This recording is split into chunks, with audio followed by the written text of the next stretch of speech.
ሰላም ጤና ይስጥልን ተመልካቾቻችን የሰዓቱ መረጃዎች ነው ይዘንላችሁ ቀርበናል። ለኔ ቅድስት ደጀኔ ከስቱዲዮ ባለሙያዎች ጋር የጋራ ቆይታ አደርጋለሁ። አብሬያችሁ ቆያለሁ። የሀገር ውስጥ ጉዳዮችን ደግሞ ቀዳሚው ነው። ከ25 ዓመታት በኋላ የኢትዮጵያ የኤሌክትሪክ ኃይል ፍላጎት 39327 ሜጋዋት እንደሚሆን አንድ ጥናት አመለከተም። ከዚህም ውስጥ 16057 ሜጋዋት የአዲስ አበባ ከተማ የኤሌክትሪክ ኃይል ፍላጎት መሆኑም ተገልጿል።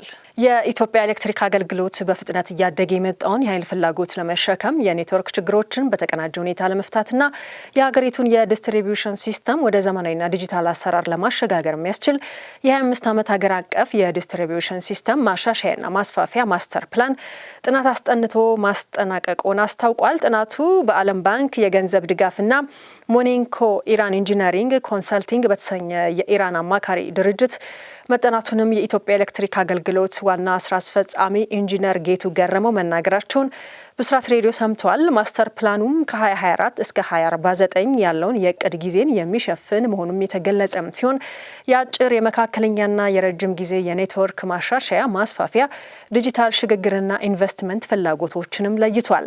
የሀገሪቱን የእድገት ሁኔታ መሰረት በማድረግም የኤሌክትሪክ ፍላጎት በ2025 ካለበት 4289 ሜጋዋት በ2049 ወደ 39327 ሜጋዋትም ከፍ እንደሚል ተተንብዮአል።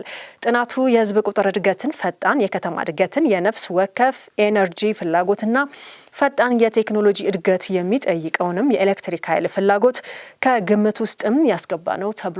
ዘገባው የመባ ወርቅነህ ነው። ሟች አባት ዕዳ ነበረበት በሚል ልጁን የገደሉ ተከሳሾች በእስራት ተቀጡ። ሸምስ ኡመር ሸምስና ሸምሱ አብዱላ የተባሉ 3 ግለሰቦች ነዋሪነታቸው በባሌ ዞን ጋሰራ ወረዳ ውስጥ ነው። በሽርና ኡመር ታላቅና ታናሽ ወንድማማቾች ሲሆኑ ሸምሱ አብዱላይ ደግሞ የሁለቱ ወንድማማቾች ወላጅ አባት ናቸው። አባት ቀደም ሲል ሀጂ አብዱላይ ከተባሉ የዚህ አካባቢ ግለሰብ ጋር የጋራ የሆነ የቢዝነስ ስራ እንደነበራቸው የባሌ ዞን ፖሊስ ዋና መምሪያ የኮሚኒኬሽን ክፍል ባለሙያ ዋና ሳጅን ጎሳ ስንታየው ለብስራት ራዲዮ ተናግረዋል። ይህ የጠነከረ የንግድ ግንኙነት ለረጅም ዓመታት ቢቀጥልም በሂደት ግን ከትርፋማነት ወደ ኪሳራ በሚያመራበት ወቅት ሀጂ አብዱላሂ ከጋራው ስራ ራሳቸውን ያገላሉ። በዚህም አለመግባባት ይፈጠራል። የዚህ የጋራ ስራ ውስጥ የተፈጠረ ዋነኛ አለመግባባት እንዳለም ሸምሱ አብዱላሂ ሀጂ አብዱላሂን የገንዘብ ዕዳ አለባቸው በማለትም ቂም ይዘው ይቆያሉ። ሸምሱ አብዱላሂ ለሁለት ልጆቻቸው ለሆኑት ለበሽርና ለኡመር የግጭቱ መንስኤ የሆነውን የገንዘብ ዕዳን ጉዳይ በመንገር በመካከላቸው የተፈጠረውን ግጭት እንዲካረር መንገድ አድርገዋል። በጊዜ ሂደት የገንዘብ ዕዳ አለባቸው የተባሉት ሀጂ አብዱላሂ ህይወታቸው በህመም ምክንያት ሲያልፍ ዕዳው ልጃቸው ላይ ይወድቃል።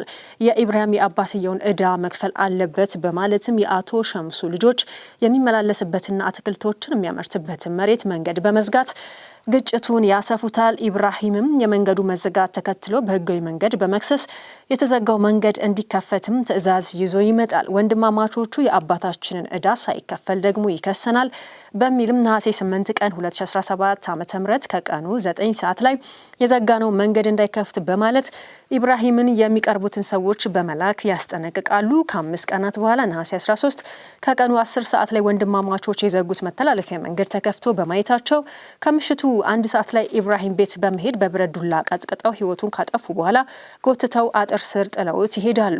ይህንን የሰሙ አባት በድንጋጤ አጥር ስር የተጣለውን አስከሬን ወደ ቤታቸው በመውሰድ በድብቅም ይቀብራሉ። የኢብራሂም ሞትም ተከትሎ በአካባቢው በመሰሩ ቤተሰቦች ለፖሊስ በሰጡትም ጥቆማ መሰረት ለ2 ወራት በተደረገ ክትትል የወንጀሉ ድርጊት ተፈጻሚ የተባሉ 3ቱም ተከሳሾች በቁጥጥር ስር ውለው ድርጊታቸው ሙሉ በሙሉ በማመናቸው በድብቅ የተቀበረው አስከሬን ሊወጣ ችሏል።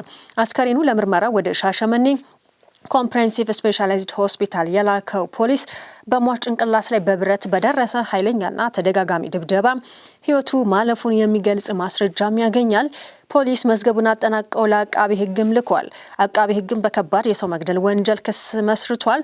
ክሱን የተመለከተው የባሌ ዞን ከፍተኛ ፍርድ ቤትም ሐምሌ 2 ቀን 2018 ዓ.ም በዋለው ችሎት ወንድማማቾቹም በ19 ዓመት እስራት እንዲቀጡ ሲወስን፣ ሶስተኛ ተከሳሽ አባት የተፈጸመን ከባድ ወንጀልን በመሸሸግ ወንጀል በ15 ዓመት እስራት እንዲቀጣ መወሰኑ ዋና ሳጅን ጎሳ ስንታየው ጨምረው ለብስራት ራዲዮ ተናግረዋል። ዘገባው የኤደን ሽመልስ ነው።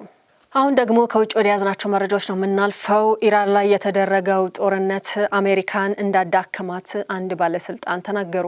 የአሜሪካ ኮንግረስ አባል ቶማስ ማሲ የትራምፕ አስተዳደር በኢራን ላይ ባካሄደው ጦርነት የአገሪቱን መረጋጋትና ሀብት በእጅጉ ጎድተዋል ሲሉ ከሰዋል። አሜሪካ ከኢራን ጋር ባደረገችው ጦርነት ምክንያት በእጅጉ ተዳክማለች ሲሉ በኤክስ ገጻቸው ላይም ጽፈዋል።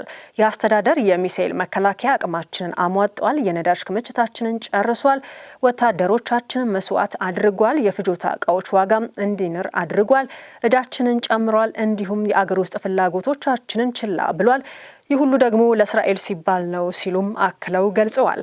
የአሜሪካው ፕሬዚደንት ዶናልድ ትራምፕ በኢራን ላይ በተካሄደው ጦርነት የጦር መሳሪያዎች ክምችት እየቀነሰ መምጣቱን የሚገልጹ ሪፖርቶችንም ውድቅ አድርገዋል። ለዎል ስትሪት ጆርናል እንደተናገሩትም የአገሪቱ የጦር መሳሪያዎች አቅርቦት ከፍላጎታችን አንጻር እጅግ የላቀ ነው ሲሉ ትችቱንም አስተባብለዋል። አሜሪካም ሆነ ኢራን ለሁለተኛ ቀን ወታደራዊ ጥቃቶችን በማቆማቸው የዲፕሎማሲ ተስፋዎችም ብቅ ብለዋል። አሜሪካ በኢራን ላይ የሁለት ሳምንት የቦምብ ጥቃት ዘመቻዋን ካቆመች በኋላም የዓለም የነዳጅ ዋጋ ከ5 በመቶ በላይም ቀንሷል። ይህም ወደ ዲፕሎማሲያዊ ሽግግር ሊያመራ እንደሚችልም ያሳያል። በሌላ በኩል የኢራን የውጭ ጉዳይ ሚኒስቴር አባስ አራግቺ በካስፒያን ባህር ውስጥ በሚገኝ የኢራን የንግድ መርከብ ላይ ተፈጸመ ጥቃትን በተመለከተ የአጸፋ ምላሽ ሳይሰጠው አይተውም ያሉ ሲሆን አንድ የመርከብ አባልን ለገደለው ጥቃትም ዩክሬን ላይ ጣታቸውን ቀስረዋል። ኢራን ከአሜሪካ ጋር በድጋሚ ውይይት እንዲጀመር አልጠየቅኩም ስትል ተናገረች።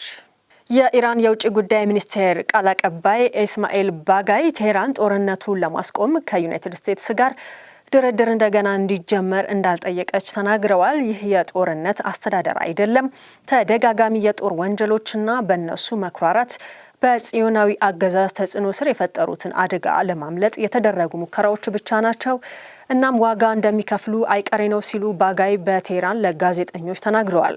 በቅርብ ሳምንታት ውስጥ በአሜሪካና በኢራን መካከል ያለው ውጥረትም እየጨመረ መጥቷል። ዋሽንግተን ጥቃቶችን ስትፈጽምና ቴህራን በመካከለኛው ምስራቅ ሀገራት ውስጥ የሚገኙ የአሜሪካ ወታደራዊ ተቋማትና መሳሪያዎች ላይ ኢላማ በማድረግም የአጸፋ ምላሽም ሰጥታለች። በሌላ በኩል ዩክሬን በካስፒያን ባህር ላይ እየቀዘፈ የነበረ የኢራን የንግድ መርከብ ላይ የድሮን ጥቃት ከፈጸመች በኋላም አንድ ከፍተኛ የኢራን ሕግ አውጪ የአጸፋ ምላሽ እንደሚሰጥም ዝተዋል። በኢራን ላይ የሚፈጸም ማንኛውም ጥቃት የአጸፋ ምላሽ አለው ያሉት የሕግ አውጪው ይህንን አሜሪካና እስራኤል ያውቃሉም ብለዋል። የኢራን ፓርላማ ብሔራዊ ደህንነትና የውጭ ፖሊሲ ኮሚሽን ሰብሳቢ የሆኑት ኢብራሂም አዚዝ በኤክስ ገጻቸው ላይ ባጋሩት መልእክትም አሜሪካና እስራኤል ማንኛውም በኢራን ላይ የሚፈጸም ጥቃት ምንጊዜም ዋጋ እንደሚያስከፍል ያውቃሉ። ይህ ደግሞ ዛሬም እውነት ነው ብለዋል። ተመልካቾቻችን ለሰዓቱ የያዝናቸው መረጃዎች እነዚህን ይመስሉ ነበር። ስለተከታተላችሁ እናመሰግናለን። ሰላሙን